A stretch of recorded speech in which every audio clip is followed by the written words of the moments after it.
বিধায়ক সাহেব একবারও আপনাদের জন্য এসআইআর কে নিয়ে আন্দোলনে নেমেছেন? মমতা ব্যানার্জি নেবে রাস্তায় দেখা যাচ্ছে এরা কি করছে, লোক দেখাবার জন্য রাস্তায় বলবে এসআইআর এর আমরা বিরোধিতা করছি। আরে বিরোধিতা করতে হলে তুমি বিধায়ক আছো, রাজ্যে মুখ্যমন্ত্রী তোমার আছে, মন্ত্রী তোমার আছে, তোমরা বিধানসভায় রেজুলেশন পাস করছো না কেন? কিন্তু বিধানসভায় বসে তোমরা 221 লক্ষ কোটি টাকার 221 লক্ষ টাকার বাজেট তৈরি করছো, তাহলে পশ্চিমবাংলায় এসআইআর করতে গিয়ে যে খরচা হবে সেটা আপনার আমার পকেট থেকে হবে। এর জবাব দেবে গৌতম পাল? রাজ্য সরকার যে 221 লক্ষ টাকা বাজেট করেছে নির্বাচন কমিশনের যে সহযোগিতা করার জন্য, এটা কার পয়সা? যদি মমতা ব্যানার্জি এসআইআর এর বিরুদ্ধে থাকে তাহলে বাজেট পাস করলো কেন? কেন বাজেট করলো? তার জবাব দেবে? তার কোনো জবাব নেই। সেই জন্য আপনাদেরকে বলি যে আপনারা যদি মনে করেন কি বিজেপি শত্রু আছে, তো বিজেপির থেকে বড় শত্রু আমাদের পশ্চিমবাংলায় কিন্তু মমতা ব্যানার্জি আছে। মমতা ব্যানার্জির ঘাড়ে বসে কিন্তু এই বিজেপি পশ্চিমবাংলায় ঢুকেছে, আর যদি তাড়াতে হয় তো মমতাকে তাড়ালে তার ঘাড়েই বসে তাড়াতাড়ি বেরিয়ে যাবে, এখানে ঢোকার জায়গা পাবে না। আর আজকে বিজেপি তৃণমূল এরা সবাই মিলে একটাই খেলা খেলছে, কে এখানে মমতা যদি সরকারে থাকে তো বিজেপি বলছে মমতা সরকারে থাক, সে থাকলে আমরা থাকতে পারবো।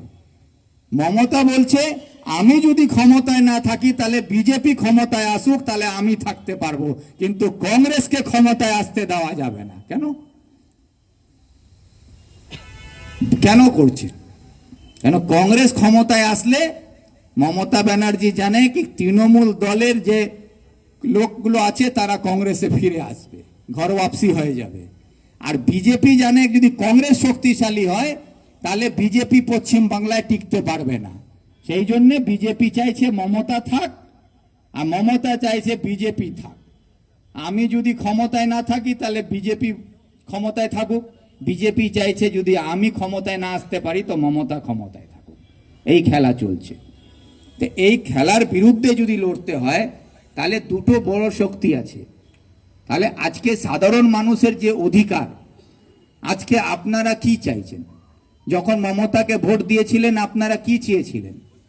কি মমতা আসলে যে সকল কাজ বাম আমলে হয়নি, যেগুলো কাজ দেশ স্বাধীন হওয়ার পর আজ অবধি হয়নি, সেই এলাকায় উন্নতিগুলো আমাদের হবে। আমাদের ছেলে পেলেরা যারা পরিযায়ী শ্রমিক হিসাবে হাজার হাজার ছেলে আজকে রাজ্যের বিভিন্ন জায়গায় গিয়ে রোজগারের জন্য ছুটে বেড়াচ্ছে, সেখানে গিয়ে কাজকর্ম করছে। আজকে বাঙালি বলে তাদের উপরে যে হামলা হচ্ছে, বাঙালি বলে সেখানে তাদের কেউ অত্যাচার হচ্ছে, কেউ মার খাচ্ছে, কেউ মারা যাচ্ছে, সেই পরিবেশটাকে পরিবর্তন করা হোক, যাতে আমাদের বাচ্চারা এখানে পড়াশোনা করতে পারে, আমরা এখানে রোজগার করতে পারি, আমাদের এখানে কৃষক তার ফসলের মূল্য পায়, আমাদের শিক্ষা ব্যবস্থা স্বাস্থ্য ব্যবস্থা ভালো হোক।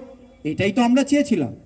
কিন্তু আজকে আপনারা ভেবে দেখুন কি যখন আমাদের মুখ্যমন্ত্রী সরকারে আসলেন, উত্তরবঙ্গে শিক্ষা ব্যবস্থা সুস্থ করব, উত্তরবঙ্গে স্বাস্থ্য পরিষেবা ভালো করব, এই সব কথা বলে এখান থেকে গেছিলেন। উত্তরবঙ্গের পরিযায়ী শ্রমিকের সংখ্যা অনেক বেশি, তাদের পরিযায়ী শ্রমিককে যাতে বাইরে না যেতে হয় তার জন্য আমি ব্যবস্থা করব, এই সব কথাই বলেছিলেন এখানে এসে। কিন্তু দেখা কি গেল, যখন এখানে এইমস করার জন্য কেন্দ্র সরকারের পক্ষ থেকে প্রপোজাল পাস হয়ে গেল, পানি সালাতে জমি জায়গা সব তৈরি ছিল, কিন্তু মমতা ব্যানার্জি তখন উত্তরবঙ্গবাসীকে বঞ্চিত করার জন্য এখান থেকে এইমসকে তুলে নিয়ে চলে গেলেন কল্যাণী। তার প্রতিবাদ কেউ করলেন? তখন আপনারা কেউ প্রতিবাদ করেছিলেন? মমতা ভাইপোর চোখে একটু খোঁচা লেগেছে, অভিষেক ব্যানার্জির চোখে একটু খোঁচা লেগে গেছিল, তো সেই চোখ দেখাবার জন্য পশ্চিমবাংলায় কোনো ভালো হসপিটাল ডাক্তার ছিল না, তার চোখ দেখাবার জন্য তাকে পাঠানো হলো আমেরিকা। সে চোখ দেখাবার জন্য আমেরিকা যাচ্ছে। আর আমার করণদিঘি, লাহাতারা, বিলাসপুরের লোক, আমার আলতাপুরের লোক, আমার করণদিঘির লোক, আমার ভুলকির লোক তার যদি অসুস্থ হয় সে পানিশালাতে একটা চিকিৎসার ব্যবস্থা পাচ্ছিল, সেখান থেকেও পানিশালা থেকে তুলে নিয়ে কল্যাণী চলে গেলেন। কে মরবে তো মরো তোমরা, আমি চললাম আমেরিকা। হ্যাঁ, এই জন্যে তখন তৃণমূলের নেতাদের মুখের আওয়াজ ছিল না। যারা আজকে তৃণমূলের নেতা হয়ে এসছেন তারা তো আগে কংগ্রেস করত। এই গৌতম পাল কংগ্রেস করত, তখন কংগ্রেসের হয়ে প্রিয়রঞ্জন দাস মুন্সির পিছনে ব্যাগ বয়ে ঘুরে বেড়াতো। আর তখন পানিশালাতে যখন আন্দোলন করে প্রিয়রঞ্জন দাস মুন্সির নেতৃত্বে ওই জায়গাতে শিলান্যাস করা হয়েছিল, তখন এই তৃণমূলের আজকে যারা নেতা তারাই কংগ্রেসের নেতা ছিলেন, তারাই গিয়ে উদ্বোধন করেছিলেন।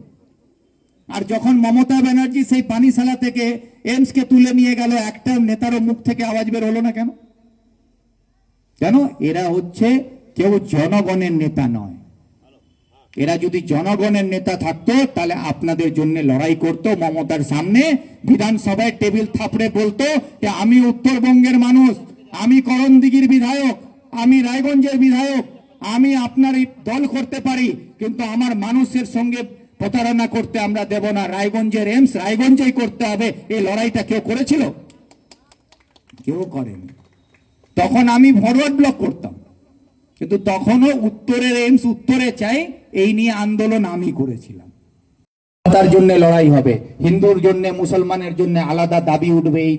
এই পরিবেশ পশ্চিমবাংলার ছিল না। এটা তৈরি করলো কে? মমতা ব্যানার্জি। আর মুসলমানরা ভাবলো যে কোনো সরকার তো আমাকে ভাতা দেয়নি, এই সরকার এসে আমাদেরকে ভাতা দিচ্ছে, বিশাল কাজ করছে।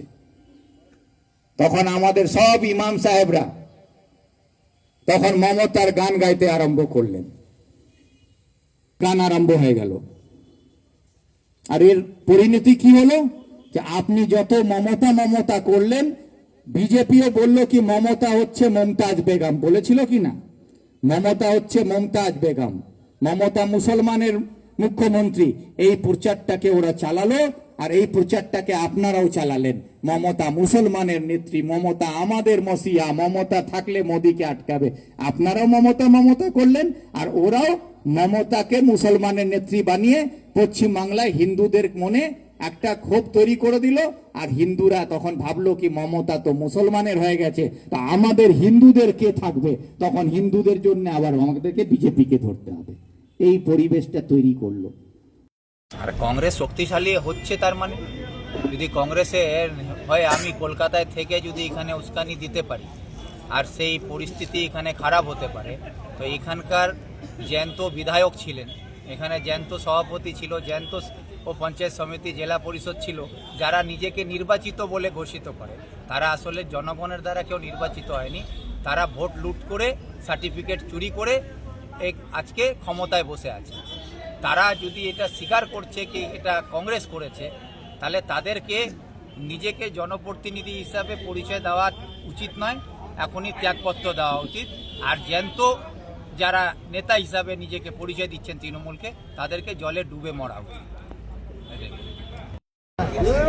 আজকে এখানে আমাদের সেবা দলের ব্লক প্রেসিডেন্ট রফিকুলের উদ্যোগে আজকে এখানে আমাদের এসআইআর এবং ওয়াকফকে নিয়ে একটা কর্মী সভা করা হয়েছে। সেই সভাতে আমি ওইখানে উপস্থিত আছি, আমাদের নেতা কুণাল চৌধুরী মালদা থেকে উনি উপস্থিত আছেন, আমাদের ব্লক প্রেসিডেন্ট করণদিঘির এখানে ভবেন্দা আছেন, এক্স সভাপতি, সবাই এখানে আমরা উপস্থিত হয়েছি।